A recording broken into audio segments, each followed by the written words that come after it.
Ese waba ukunda kuzirikana yuko ibyo utekereza ari byo bigena uko ubaho?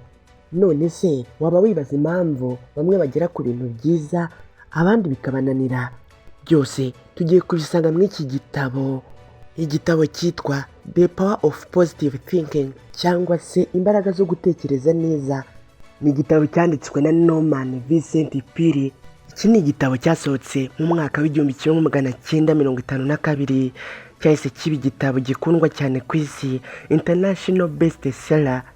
Iki ni igitabo cyanditswe kigamije gufasha abantu gutsinda ubwoba bigiramo, bakagira icyizere kandi bagatsinda ibibazo bagenda bahura nabyo mu buzima bwa buri munsi. Iki ni igitabo cyakomotse ku nyigisho cyane cyane zibanda ku ivugabutumwa, aho umwanditsi wacyo yanditse inyigisho z'icyizere nk'izo yatangaga mu rusengero rwe. Iki ni igitabo cyifashishwa n'abantu benshi cyane cyane iyo bashaka kwisubizamo imbaraga. Iki ni igitabo kandi gifite umwihariko wo guhuza imitekerereze, ukwizera ndetse no gutoza imitekerereze ya buri muntu. Umwanditsi w'iki gitabo Norman Vincent Peale, uyu yavutse mu mwaka w'1898, aza kwitaba Imana mu mwaka w'1993. Uyu yari umuvugabutumwa ukomeye cyane muri Leta Zunze Ubumwe za Amerika. Yabaye umwanditsi kandi aba n'umujyanama w'abantu benshi. Yari yaramamaye cyane kubera inyigisho nziza yatangaga zo kuzamura icyizere ndetse no kuvuga imitekerereze y'abantu. Uyu Norman kandi yabaye umushumba wa Marble Collegiate Church muri New York imyaka myinshi. Iki gitabo gitangira kivuga yuko ibyo utekereza ari byo bigena uko ubaho.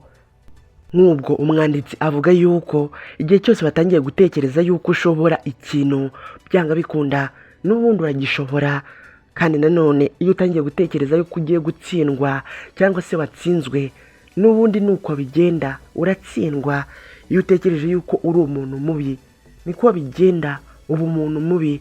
Nanone kandi niyo ugize ibitekerezo byiza by'uko uri umuntu mwiza, nabyo nuko bigenda, uba umuntu mwiza. Rero imbaraga z'ibitekerezo buriya n'aha zihera, ntabwo aba ari ukwibeshya, kubera yuko ikintu cyose batangiye gutekereza, icyo ngicyo nicyo kiba kigiye gukurikiraho mu bikorwa ugiye gukora.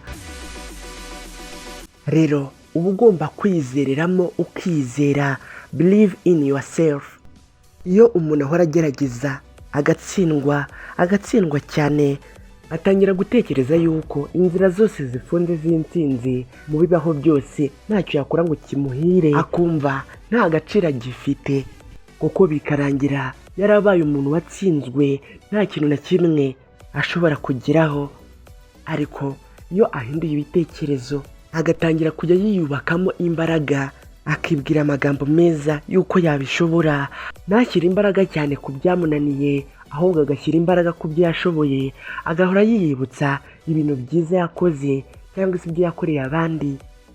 Ibi yabyongeyeho gusenga ndetse no gutuza mu mutima, bituma yongera gusubira ku rugero rwiza rw'imitekerereze iba ikenewe kugira ngo umuntu abashe kugira aho agera cyangwa se agere ku ntego afite mu buzima. Kugira ngo kandi ugire ibitekerezo byiza biboneye byagufasha kugera ku ntego zawe, uba ugomba gukuraho ubwoba ndetse n'impungenge ugira. Iyo uhora mu mpungenge z'ibintu ushobora gukora cyangwa se ugahora n'ubwoba, nta kintu na kimwe ushobora kugeraho, usibye yuko binagabanya imbaraga z'umutima w'umuntu, na bya bintu yumvaga yuko yashobora gukora byoroshye bigatangira kumunanira, agatinya gutera intambwe ya mbere ngo abe yabitangira. Niyo mpamvu uko umuntu agize igitekerezo kibi aba agomba guhita agisimbuza igitekerezo cyiza. Yabona imbogamizi mu nzira ze akazikemura, akazivanaho, ariko bikarangira ageze kuri cya kintu yiyemeje. Kugira ngo atsinde ubwoba kandi aba agomba kwitoza gutuza, akanishyiramo imitekerereze kandi ko buri kibazo cyose kiri ku isi gishobora kubonerwa igisubizo, ko nta kibazo cyananirana. Ku muntu kandi ushaka gutsinda ibitekerezo bibi agana ku bitekerezo byiza, akwiye kuzirikana ko hari imbaraga ziva mu gusenga ndetse no kwizera. Gusenga bituma umuntu atuza, kandi burya umuntu utuje niwe ushobora kubona ibisubizo bya bindi abantu birengagiza we akabibona neza. Gusenga kandi bigabanya siteresi cyangwa se umuhangayiko umuntu yigiramo. Gusenga kandi no kwizera bituma umuntu yongera kubona imbaraga nshya aho yari afite intege nke, akongera akazamuka kuko aba afite icyizere cy'uko arabigeraho. Gusenga kandi no kwizera bituma umuntu yumva atari wenyine kandi ataratereranywe. Bituma kandi umuntu agira amahoro, akiyumvamo ibyishimo bitagurwa kandi atakura ahandi. Kugira ngo kandi ugere ku mitekerereze myiza yagufasha kuzamuka, uba ugomba guhindura imvugo cyangwa se guhindura amagambo ukoresha. Amagambo yose arimo intege nke cyangwa se impakanyi, ayo uba ugomba kuyagendera kure. Ni ukubera iki ahubwo wafata umwanya wawe utekereza yuko ibintu bidashoboka kandi ubona neza yuko abandi babishobora, rimwe na rimwe nta n'icyo bakurusha. Ni ukubera iki wafata umwanya wawe ugatekereza yuko ibintu byarangiye nta mpinduka nziza zishobora kubaho kandi ukiriho. Ibitekerezo bibi byose uba ugomba kubisimbuza amagambo akubaka. Uti ndashoboye, bizahinduka, nzagerageza, nzakora uko nshoboye, nzaca mu nzira ibihumbi, nzahangana, n'andi magambo yose yakubaka mu buzima aho kugusenya. Uba kandi ukwiye kureka kwitekerezaho nabi. Kwigaya cyane bituma umuntu atakaza imbaraga. Nibyo waraguye, ariko kandi uba ugomba guhaguruka. Kuki wahora utekereza uko kugwa wagize aho gutekereza ku kuzamuka ushobora kugira? Rero niba hari aho wateshutse ukitwara nabi, ni byiza cyane kwiyakira, ukibabarira, ukazirikana yuko nta muntu n'umwe utunganye cyangwa ngo abe yareka kugwa hasi cyangwa guhura n'ibibazo. Niba ibyo wakoraga wari wabihagaritse wabiretse, ni byiza kongera kwishakamo imbaraga zo kongera gutangira. Ntugatinye kongera gutangira iyo nshuro, noneho biba bigiye gukunda. Umuntu ushaka imitekerereze myiza yamugeza ku ntego ashaka, aba agomba kugira uburyo bwo gutsinda ibibazo. Ntabwo ari byiza kujagarara cyangwa se kugira umunabi mwinshi mu gihe uhuye n'ikibazo, ahubwo kugumana umutuzo ugatekereza cyane ku gisubizo aho gutinda kw'icyo kibazo. Hanyuma kandi ukagira icyizere, ukiyumvisha yuko ibintu uri gupanga bizakunda.